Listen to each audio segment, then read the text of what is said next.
ayca grand Bourba siifeur dàq siif. Ah dañ koy tere non man je parle au sens premier du terme. Sens originel. ñu am mbégte dalal Souleymane comme ni nga ko waxee pendant ce temps là parce que fi ñu toll Sénégal moom mbas maa ngi fii di def fii njombe gis nga ko crise yi bari na crise sanitaire crise économique moo taxoon Souleymane ñu bëggoon a xam déjà l'état de notre économie étant donné que benn moment nous avait annoncé même une relance de l'économie ay PAP 2A et cetera fan la koom-koomu toll wér-gu-yaram boo ko doon diagnostiqué. Alors comme Sénégal pour wax ci c'est très difficile parce que c'est très difficile d'avoir ay statistiques yu récentes parce que di nga am statistique mais du nekk yu gën a récentes yi président dina am parce que conseil des ministres bi ñu passé ministre du budget defal na ko situation ministre de l'économie wóoruma sax ndax nekkoon na ci conseil bi mais ministre du budget au moins des finances et du budget defal na ko situation notamment exécution budgétaire à date mais chiffres yooyu pour l'instant c'est pas disponible ci plateforme yi ñu ko doon am yi muy ministère site ministère bi site DPE site ANSD ak yi ni mel donc chiffres yi c'est pas très récent mais li ñu mën a jàpp ci économie évolution économie bi mooy li ñu doon ragal li ñu ragaloon daaw bi Covid bi ñëwee ba ñu annoncé récession moins 0,7%. Récession boobu daanaka dafa mel ni mujjuta am nañ sax benn croissance bu ndaw a ndaw 0 virgule quelque chose au lieu de récession mais il est évident que impact bi nga xam ne moom la crise bi am crise sanitaire bi notamment ak deuxième vague bi ëlëm na xel yi parce que ku amul chiffre tamit gis nga secteurs yi tourisme ni ko Covid bi dalee crise bu mag a mag bi am ci biir li indi sax ñu xaw a amortir choc bi xam nga dañoo am ñaari politique dañoo am politique budgétaire budget bi ñu def bi prévoir nañ ci benn déficit boo xam ne endettement bi moo koy financé prévoir nañ yokk recettes yi recette fiscale yi sax xaw na wàññeeku tuuti mais recette douanière gis ngeen ni nu mu yéegee ak yi ni mel mais ci déficit bi la ñu gën a compter pour indi xaalis te autorisé nañ tamit ministre des finances et du budget mu ut 1300 milliards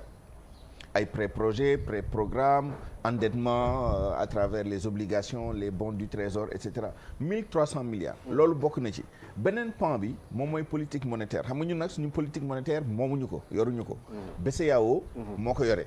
te BCEAO gis ngeen barki démb lu ñu annoncé ni dañu créer benn troisième guichet parce que BCEAO amoon na ñaari guichet yoo xam ne fa la banques yi di dem soit refinancer ñu jox leen ñu jënd ay titres état dem déposer ko foofu ñu jox leen xaalis pour ñu mën a financer économie bi beneen bi mooy fi ñu dem ñoom seen bopp banques yi di lebu xaalis pour mën a lebal mais créé nañ benn troisième ñu ngi ko tuddee obligation de relance lu tax ma si wax parce que relance bi moo tax lu tax a jóg guichet boobu moom mooy wax état yi wax leen ñu lan ngeen fas yéene def pour ut xaalis ci marché financier yi Sénégal joxe na programme bu ko defee bu ñu jëndee titres yi banques yi ñoo koy jënd en général compagnie d'assurance ak yi ni mel waaye essentiellement banques yi bu ñu jëndee titres yooyu yóbbu ko BCEAO déposer ko foofu BCEAO delloo leen xaalis defal leen benn taux bu tuuti muy 2% pour ñu mën a financer économie bi loolu nag moo marché wul parce que banques yi malheureusement ñu ngi jël xaalis waaye dañoo frileuse trop par rapport ak financement économie bi moo tax am na yenn secteurs yoo xam ne ma dellu siwaat ci tourisme bi ak yeneen yaakaar naa y a que très peu de secteurs yoo xam ne ñoo ci xaw a génn tuuti agroalimentaire bi si la bokk mais li si gën a bëri à 92% selon benn étude boo xam ne ANSD def na ko mois de novembre bi ñu génn secteurs yëpp ont été négativement impactés par Covid-19 bi donc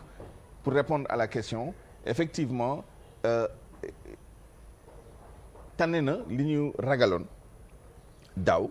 waaye crise baa ngi fi ba tey te impact am mu ngi fi ba léegi te relance bi nag malheureusement ni ñu annoncé woon en septembre dernier mooy bi président demee Diamniadio dajak acteurs yëpp gisaguñu les premiers éléments parce que dañu ne woon souveraineté alimentaire souveraineté sanitaire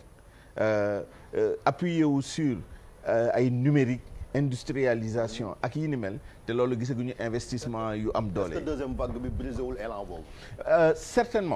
certainement parce que trajectoire bi ñu yaakaaroon ni bu ñu génnee ci première vague bi moom la ñuy jël trajectoire boobu dafa xaw a cassé tuuti à partir du mois de novembre waaye bu leen fàtte ni ñu ngi ci début année bi ñu ngi ci début exécution budgétaire bi donc mënuñu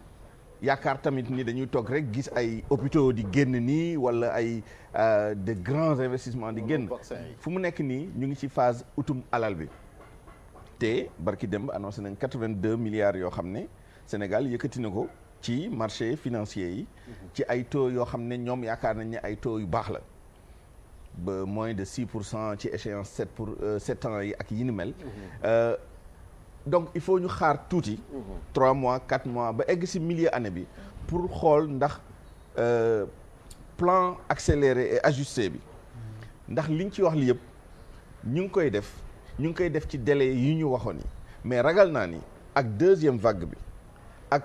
xataay bi nga xam ne marché financier yi xat na ko fu mu nekk nii pour nga mën a am ressources yi mais Sénégal xarañ nañ ci côté boobu utum alal moom xarañ nañ ci lool financement yi dinañ ko yëkkati mais mise en œuvre bi pour l'instant gisaguñu damay joxe benn exemple dans le secteur de la santé il y a la pharmacie bon lan lañ fi mën a annoncer pour l'instant maladie infectieuse fan ce sont les murs équipement bi kenn mënuñu ko bon le système la chaîne logistique de froid là bi ñu indi mooy réfrigérateurs yi ak yi ni mel noonu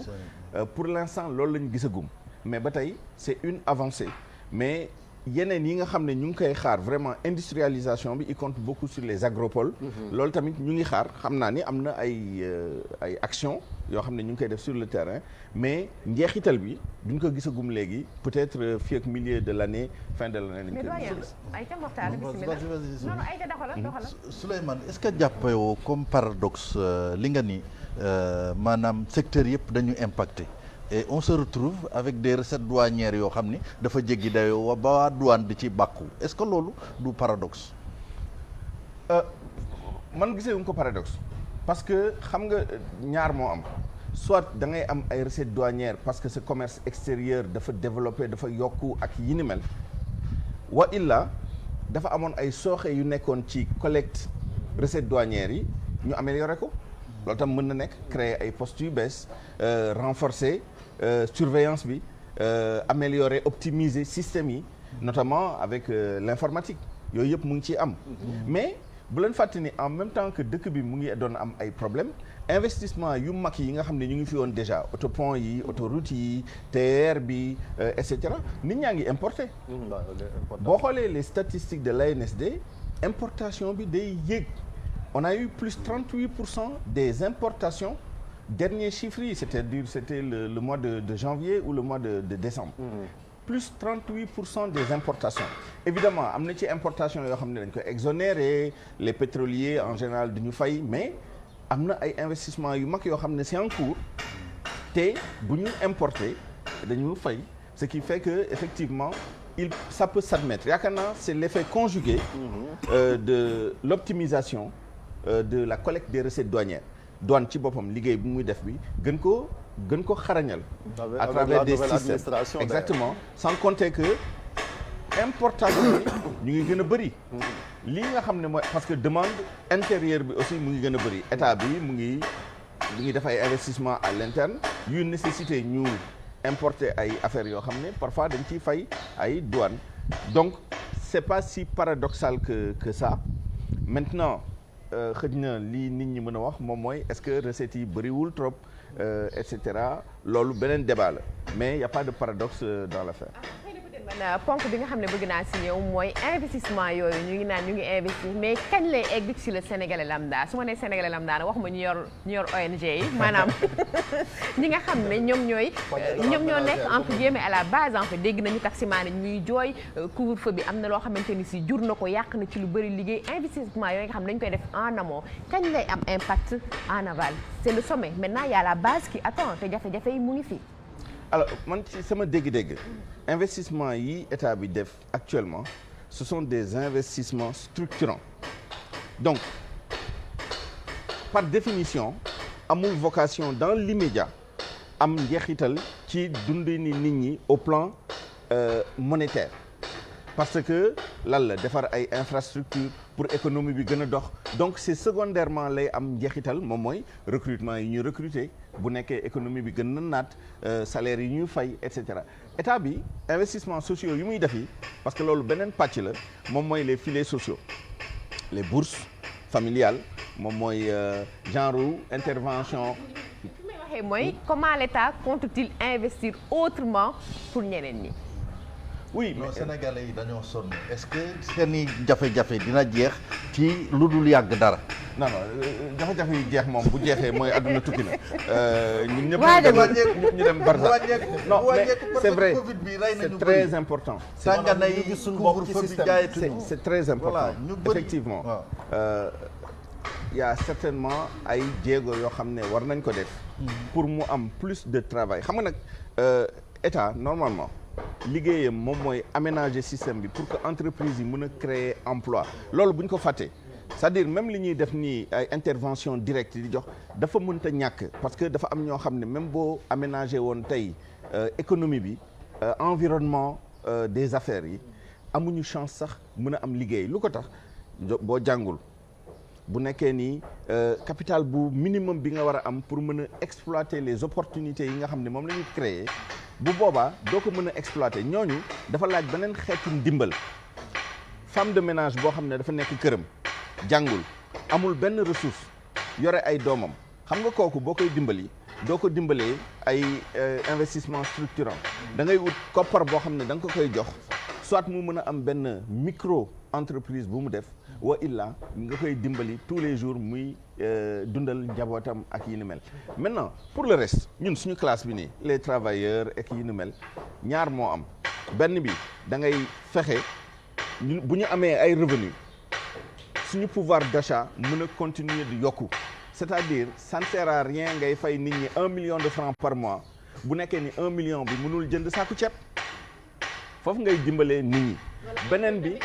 impôts yi loolu état bi mën na ci agir mais li ñu gën a xaar ci état moom mooy mettre en place cet environnement favorable pour que entreprise yi naat mën a employer ay nit ñu am ay revenus ba pare di consommer économie bi mën a rouler côté boobu xëj na am na lu ñu mën a xalaat ni investissement structurant yi lekk na xaalis dëkk bi yëpp ba desatul loo xam ne mais investissement structurant tamit c'est un investissement à moyen long terme ça veut dire quoi ça veut dire que bu ñu paree programme d'investissement bi li ñu yaakaar moom mooy dina am ay investissement direct étranger yu ñëw dina am ay investissement suñu investisseurs nationaux yi ñoom tamit ñu créer ay entreprises di ñeme di jël seen alal di ko dugal di jéem ay affaires looloo tax c'est un ensemble il y a de l'économie mais il y a aussi du social du politique moom moo indi wax di ñu doon wax sànq aussi dafa am njeexital ci situation bi. maa ngi doon kii sax justement ci njeexital parce que on a une crise sanitaire qui a engendré presque une crise économique. te lu ne investissement ak yu ne baax na ci réew moo xamante ne stabilité maanaam dal est-ce que fitna yu ñuy dégg aussi mënut a yokk ci xar mi karaw. finance xaalis la ak ay mathématiques waaye dafa am aussi psychologie. lu ko waral moom mooy tey jii ñun suñu économie dafa extravertie tellement que li ñu xaar moom mooy investissement direct étranger yi ma doon wax sànq yi waaye investisseur bi nekk à l'étranger yore kopparam xool marché financier yi États-Unis Europe et cetera ne taux d'intérêt yi ñu servir fii de vraiment c'est pas intéressant xaar ma xool yeneen fu ma mën a dugal sama xaalis ne xaar ma dem Afrique Sénégal waaye Sénégal bu ñuy investisseur buy ñëw fii lan lay xool day xool ana opportunité yi waaye day xool environnement bi environnement des affaires est-ce que boo fa demee sa xaalis dina génn est-ce que am na une justice équitable boo xam ne boo amee contentieux ak sa benn partenaire wala sa benn kii mu am justice diligente comme tribunal de commerce affaires yi bañ a durer trop dañu xool risque pays am na ay institutions yoo xam ne loolu rek la ñu mesurer risque pays Sénégal zone orange parce que guerre amu fa waaye ba tey situation bi xaw na yëngatu ça nous amène à la situation actuelle économie bu doxee fekk confiance nit ñi psychologiquement nit ñi boo ne Sénégal rek ñu ngi xalaat manifestation lakk nañ fa Auchan wala def nañ fa nii wala def nañ fa nii mën na réfréner enthousiasme benn investisseur boo xam ne lu muy wut moom mooy non seulement retour sur investissement am waaye tamit quand même une certaine assurance que ne bu investir même bu bëriwul tamit dina ci am dara investissement am du nasaxaay loolu tax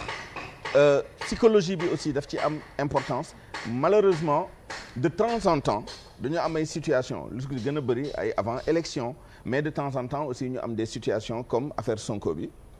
manifestation yu mu jur yi mais je ne pense pas que nit ñi décider sur un événement comme ça c'est sur la durée moo tax c'est important que cette affaire-là soit réglée le plus rapidement possible par les voies normales parce que justice aussi dafa am temps procédure yi dañoo am seen temps mais ci intérim boobu ñëpp dal bàyyi procédure yi dox ñu xam ne lu ñu mënti def tamit day am njeexital non seulement ci suñu situation sociopolitique interne day am aussi njeexital ci suñu économie parce que dafa am benn volet boo xam ne c'est très psychologique mooy risques yi rek parce que tamit beneen problème am na ci moom mooy am na ñoo xam ne pare nañ même bu nekkee dëkk bi dafa am ay yëngu-yëngu sax ñu investir waaye bu boobaa ci seen taux d'intérêt lañ koy def gis nga maa ngi lay wax sànq 82 milliards yi nga xam ne Sénégal am na ko di bàkkoo ni taux d'intérêt yi dafa wàcc ne confiance investisseurs yi la mais confiance boobu aspect boobu daf ci am importance c'est-à-dire bu nekkee ni dëkk bi dafa am risque politique ay événement ay taal sa ay magasin ay dem toj oto jàmbur ak et cetera am na ay fonds yoo xam ne dañoo ñeme risque waaye bu boobaa du ñu la lebal à 5% 10% lañ lay lebal wala ñu ne la 15% donc ça c'est important aussi ñu bàyyi ci xel te loolu ci communication nécessaire bi nga xam ne gouvernement bi daf koy am xam nga élément de langage yi c'est important bu nekkee da ngay expliquer jël juste des dimensions politiques wala personnel wala crypto personnel bu boobaa nit ñi tontoo le crypto personnel boo indee argumentaire boo xam ne day intégrer day dimensions yoo xam ne day laal nit ñi parce que xëy na am na ñoo xam ne boo leen waxee nii bàyyi leen xel ci nii li ngeen def day am njeexital ci suñu relation ak extérieur notamment suñu relation économique suñu relation financière am na ñoo xam ne loolu ça leur parle bu nekkoon da nga bëggoon jóg dem defi lenn xëy na di nga ko bàyyi wala di nga ko xoolaat bu baax du ma ne c'est la majorité parce que ñiy def loolu en général ils sont pas sensibles à ces arguments mais c'est important que dans les débats publics ñu dugal aussi dimension yooyu munoo boole gis nga c'est un principe de base en entreprise doo boole risque opérationnel ak risque financier da ngay jël bii wala nga jël bële à l'échelle d'un État munoo boole risque sanitaire risque économique risque financier risque politique risque social gàddu 5 yooyu yëpp dugal ko sa dëkk donc il faut que nit ñi tamit di bàyyi xel muy acteurs yëpp pouvoir opposition société civile ñu xam ne à chaque moment sa priorité fu mu nekk nii ñu ngi ci crise disons sanitaire avec une dimension critique ci économie bi ak ci finance yi loolu rek doy na sëkk ëpp na waar sax bay egg na tool donc buñ ci yokk loo xam ne bokk ci te loolu c'est l'intelligence politique aussi je ne suis pas un spécialiste en la matière mais je pense mën naa wax intelligence politique la nga xool opportunité def yenn affaires yi à certains moments te tamit ndaw yi tamit bu fekkee ñoom ñoo yàq tey ci ak ñaar fukki at ñoom ñoo ko nar a gàlloo absolument il faut ñu xam ni suñu budget quand même suñu économie budget moo koy financer budget impôt la ak ay taxes ak yi ni mel te ku ne impôt ne taxe ne génne ci poche citoyen yi loo fi taal tey ci mobilier urbain bu ëllëgee boo ko fayul sa doom dina ko fay wala sa papa dina ko fay wala sa yaay fay ko ci ay impôt ci salaire am wala ci commerce bu muy def wala yi ni mel loolu tamit il faut nit ñi bàyyi ci xel. merci beaucoup doyen defe naa ne leer na donc ça demande une certaine responsabilité individuelle mais aussi une responsabilité collective moo xam ci wàllu nekkinu askan wi la wala bokk ci wàllu jàngoro ji di mbas mi ku ci nekk am nga wàllu woo xam ne xëy na boo ko doxalee di nga mën a aar sa bopp waaye tamit aar sa réew. merci beaucoup rendez-vous vendredi prochain inchallah bu soobee borom bi Mokhtar la merci. sedd na de wala nugg na sedd na mais bon ça va on gère hein. merci beaucoup Mortala Chérif merci. merci ma bàyyi la nga remercier monsieur le ministre. monsieur le ministre ñu sant ko gërëm ko Mami Sonko ñu ngi koy gërëm bu baax. merci beaucoup monsieur le ministre jërëjëf. mbokk moom su neexee mbokk la bu naqaree mbokk la. ay ca mbokk bu ngeen faree mbokk la bu ngeen farul mbokk la. mi ngi noonu faruñu politique mais mbokk la sët la mbokk la donc c'est ça mbokk. mi ngi noonu deret moom dara dagg ko merci beaucoup monsieur le ministre merci à vous chers téléspectateurs rafetlooti seen ànd ak télévision Futur Média di jaajëfal équipe technique bi di leen jaajëfal nekkoon ak ñun juróom-benni waxtu moom tegee fanweeri simili ba tey altine ak jàmm Fatou Dieng dina dellu si waat merci à toute l'équipe technique je vous donne rendez-vous tout à l'heure 20h bu soobee borom bi jaa ngeen jëf seen mbégte